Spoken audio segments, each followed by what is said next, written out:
pour le 7e épisode de la revue de reportage. Donc récemment, aujourd'hui, j'ai visionné le reportage National Geographic Behind the First Summit of the World's Tallest Mountain, Lost on Everest.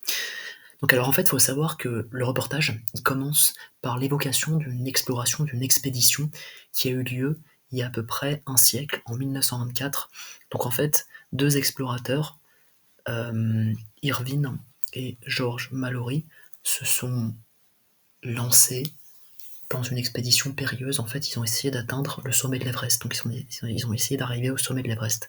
Et en fait, à l'époque, il y avait assez peu de moyens, donc il n'y avait pas de masque d'oxygène, pas de veste qui permettent de résister au grand froid.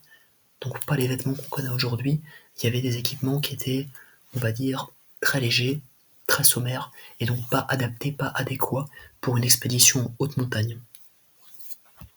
Et en fait, il faut savoir que les premières personnes à être arrivées en haut de l'Everest, c'était en 1953. Or, l'expédition de George Mallory et d'Irvine, elle remonte à 1924. Donc en fait, s'ils arrivent à démontrer, par exemple en retrouvant donc des corps ou des photos, que ces deux hommes en 1924 sont arrivés au sommet de l'Everest, ils pourraient vraiment réécrire l'histoire, réécrire les manuels d'histoire. Ce serait un changement majeur, ce serait une découverte révolutionnaire d'une importance capitale. Donc il y a des scientifiques qui, pour la première fois en 99 et puis pour la seconde fois aujourd'hui, décident de se mettre en quête des deux explorateurs. Donc le premier, il me semble, va être retrouvé en 99 et le second, justement, en fait, il y a de base, il y a des passionnés de montagne, d'alpinisme, qui vont déterminer qu'en fait, le corps d'Irvine se trouve dans un secteur particulier. Et donc ils vont uniquement investiguer, enquêter dans ce secteur qui a été délimité au préalable. Ce qu'il faut savoir, c'est que l'expédition, elle est pas sans risque, elle présente une certaine dangerosité. Monter l'Everest, c'est pas anodin, et donc les explorateurs vont quand même se mettre en route. Faut savoir qu'en fait, dès le début, ils vont assister à une file de grimpeurs qui gravit l'Everest. Ils vont essayer à tout prix d'atteindre le sommet de l'Everest, cela s'est avéré difficile, et ils y sont finalement parvenus, mais n'ont pas trouvé le corps manquant.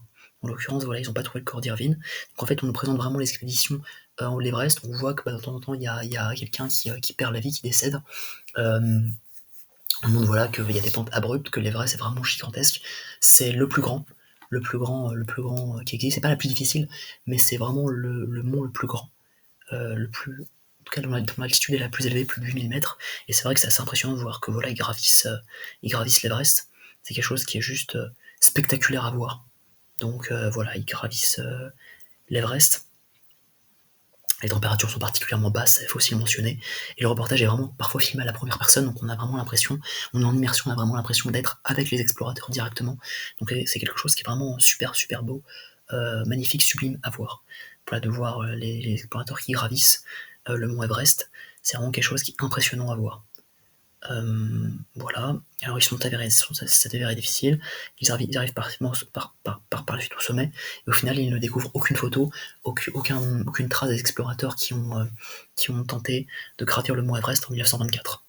Voilà, ils n'en trouvent aucune trace.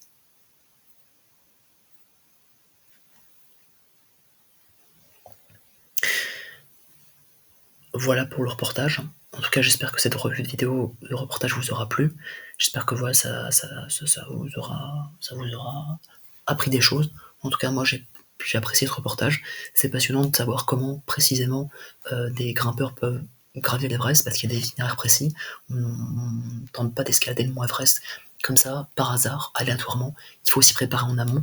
Et donc c'est pour ça qu'en fait, c'est très très important, je pense, de voilà, se préparer à ça en amont. Voilà. Donc j'espère en tout cas que cette revue de reportage vous aura plu, et je vous souhaite une bonne soirée.